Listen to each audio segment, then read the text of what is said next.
الله عليه وسلم. أعوذ بالله من الشيطان الرجيم. بسم الله الرحمن الرحيم. يا أيها الذين آمنوا كتب عليكم الصيام كما كتب على الذين من قبلكم لعلكم تتقون. اللہ کے نام سے شروع جو نہایت مہربان اور رحمت والا ہے۔ ترجمہ کنز العرفان۔ اے ایمان والو، تم پر روزے فرض کیے گئے جیسے تم سے پہلے لوگوں پر فرض کیے گئے تھے تاکہ تم پرہیزگار بن جاؤ۔ کتب علیکم الصیام، تم پر روزے فرض کیے گئے۔ اس آیت میں روزوں کی فرضیت کا بیان ہے۔ شریعت میں روزہ یہ ہے کہ صبح صادق سے لے کر غروب آفتاب تک روزے کی نیت سے کھانے پینے اور ہم مستری سے بچا جائے۔ اس آیت میں فرمایا گیا کہ جیسے تم سے پہلے لوگوں پر فرض تھے۔ اس سے معلوم ہوا کہ روزہ بہت قدیم عبادت ہے۔ حضرت آدم علیہ السلام سے لے کر تمام شریعتوں میں روزے فرض ہوتے چلے آئے ہیں۔ اگرچہ گزشتہ امتوں کے روزے کے دن اور احکام ہم سے مختلف ہوتے تھے۔ یاد رہے کہ رمضان کے روزے 10 شعبان 2 ہجری میں فرض ہوئے۔ روزے کا مقصد کیا ہے؟ آیت کے آخری حصے میں بتایا گیا کہ روزے کا مقصد تقوی کا حصول ہے، پرہیزگاری کا حصول ہے، ہم نیک بن جائیں، یہ مقصد ہے۔ روزے میں چونکہ نفس پر سختی کی جاتی ہے، کھانے پینے کی حلال چیزوں سے بھی روک دیا جاتا ہے، تو اس سے اپنی خواہشات پر قابو پانے کی مشق ہوتی ہے، جس سے ضبط نفس اور حرام سے بچنے پر قوت حاصل ہوتی ہے۔ اور یہی ضبط نفس اور خواہشات پر قابو وہ بنیادی چیز ہے کہ جس کے ذریعے آدمی گناہوں سے رکتا ہے۔ قرآن پاک میں ہے وَأَمَّا مَنْ خَافَ مَقَامَ رَبِّهِ وَنَهَى النَّفْسَ عَنِ الْهَوَىٰ فَإِنَّ الْجَنَّةَ هِيَ الْمَأْوَىٰ، اور جو اپنے رب کے حضور کھڑے ہونے سے ڈرا اور نفس کو خواہش سے روکا، بے شک جنت ہی ٹھکانہ ہے۔ حضرت عبداللہ بن مسعود سے روایت ہے، رسول اللہ صلی اللہ علیہ وسلم نے فرمایا اے جوانوں، تم میں جو کوئی نکاح کی استطاعت رکھتا ہے وہ نکاح کرے، کہ یہ اجنبی عورت کی طرف نظر کرنے سے نکاح کو روکنے والا ہے اور شرمگاہ کی حفاظت کرنے والا ہے، اور جس میں نکاح کی استطاعت نہیں وہ روزے رکھے کہ روزہ قاطع شہوت ہے۔ ایام معدودات، گنتی کے چند دن ہیں۔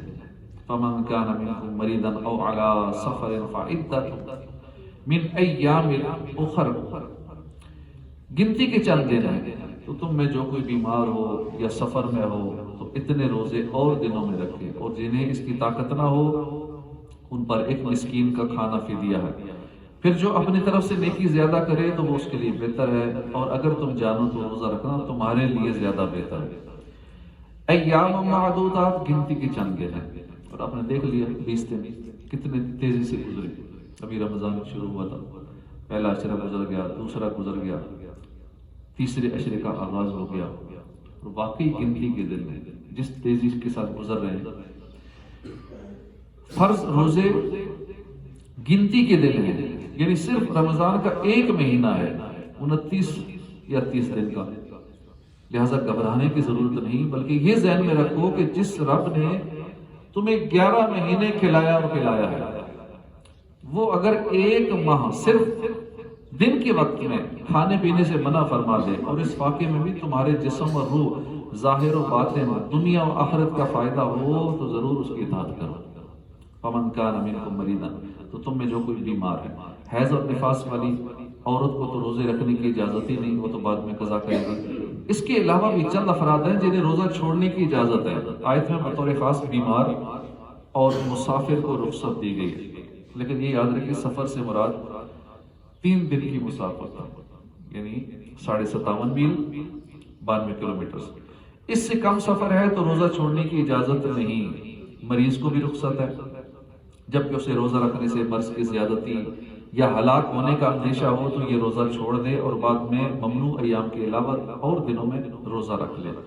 البتہ یہ یاد رہے کہ مریض کو محض زیادہ بیماری کے یا ہلاکت کے صرف وہم کی بنا پر روزہ چھوڑنا جائز نہیں، بلکہ ضروری ہے کہ کسی دلیل یا سابقہ تجربہ یا کسی ایسے طبیب کے کہنے سے غالب گمان حاصل ہو جو طبیب ظاہری طور پر فاسق نہ ہو، جو فی الحال بیمار نہ ہو لیکن مسلمان ماہر طبیب یہ کہے کہ وہ روزے رکھنے سے بیمار ہو جائے گا، وہ بھی روزہ چھوڑ سکتا ہے۔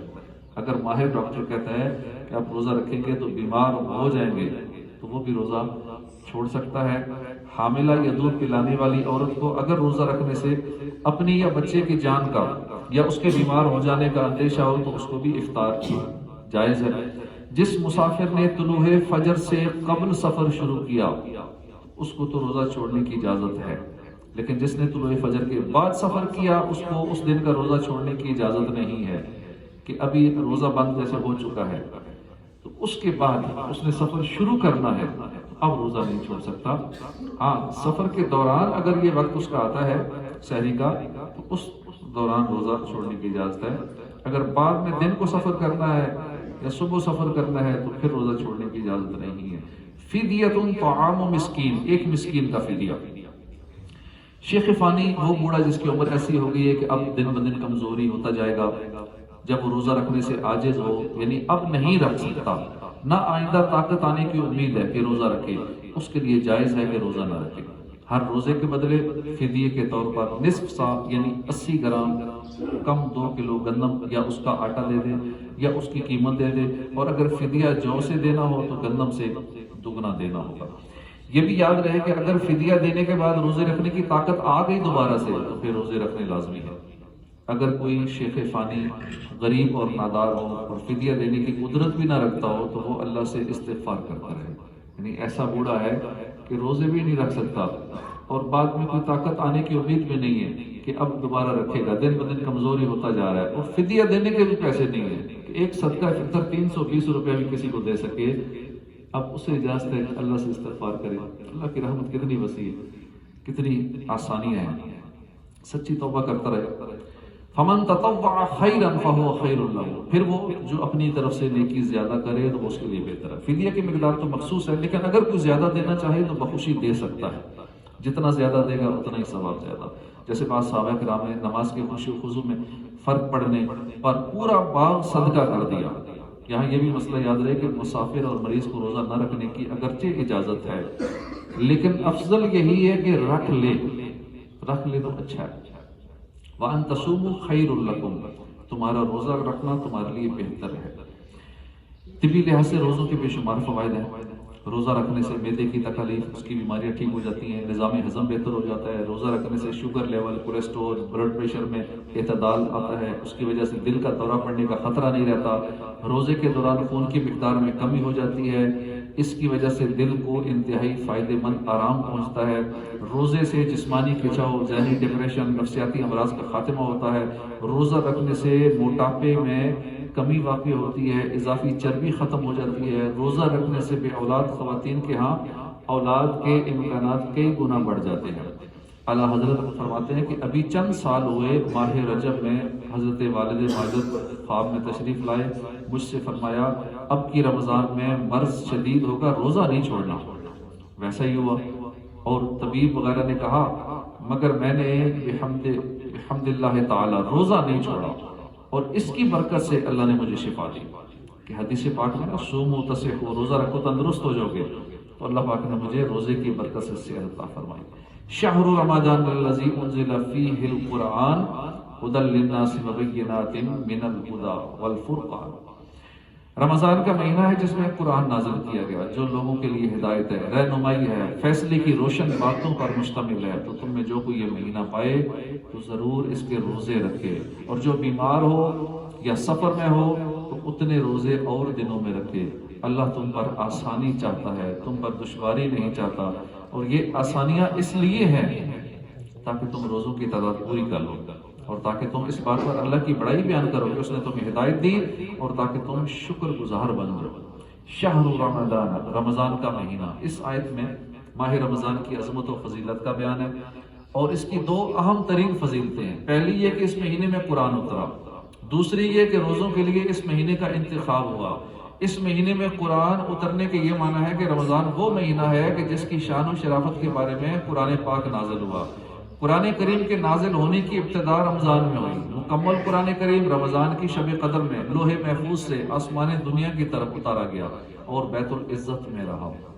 یہ اسی آسمان پر ایک مقام ہے، یہاں سے وقتاً فوقتاً حکمت کے مطابق جتنا جتنا اللہ کو منظور ہوا جبرائیل علیہ السلام لاتے رہے اور 23 سال کے عرصے میں پورا ہوا۔ رمضان وہ واحد مہینہ ہے کہ جس کا نام قرآن پاک میں آیا ہے۔ قرآن مجید سے نسبت کی وجہ سے ماہ رمضان کو عظمت و شرافت ملی۔ اس سے معلوم ہوا کہ جس وقت کو کسی شرف اور عظمت والی چیز سے نسبت ہو جائے وہ قیامت تک شرف والا ہے۔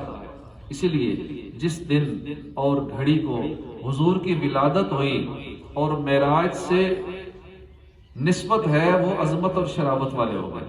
جیسے آدم علیہ السلام کی روز جمعہ پیدائش پر جمعے کا دن عظمت والا ہو گیا، حضرت یحییٰ علیہ السلام کی پیدائش وصال اور زندہ اٹھائے جانے کے دن پر قرآن میں سلام فرمایا گیا۔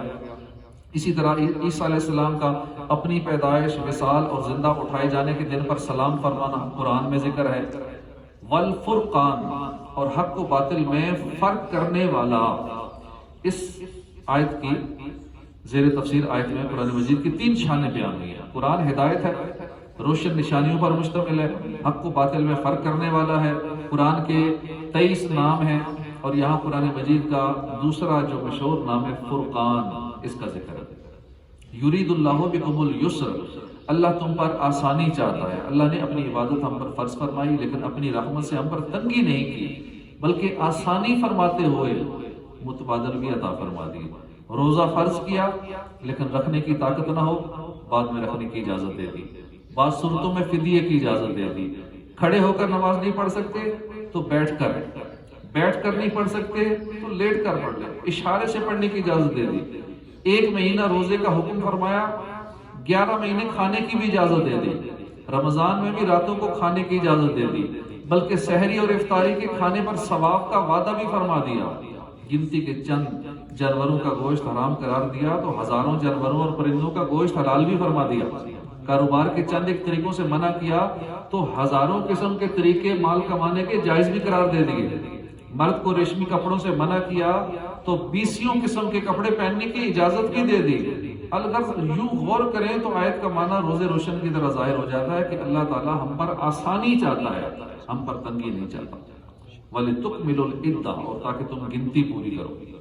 گنتی پوری کرنے سے مراد ہے رمضان کے 29 دن یا 30 دن، اور تکبیر کہنے سے مراد یہ ہے کہ اللہ تعالیٰ نے تمہیں اپنے دین کے طریقے سکھائے تو تم اس پر اللہ کی بڑائی بیان کرو اور ان چیزوں پر تم اللہ تعالیٰ کا شکر ادا کرو۔ صدق اللہ العظیم۔ صلو علی الحبیب صلی اللہ تعالی علی محمد۔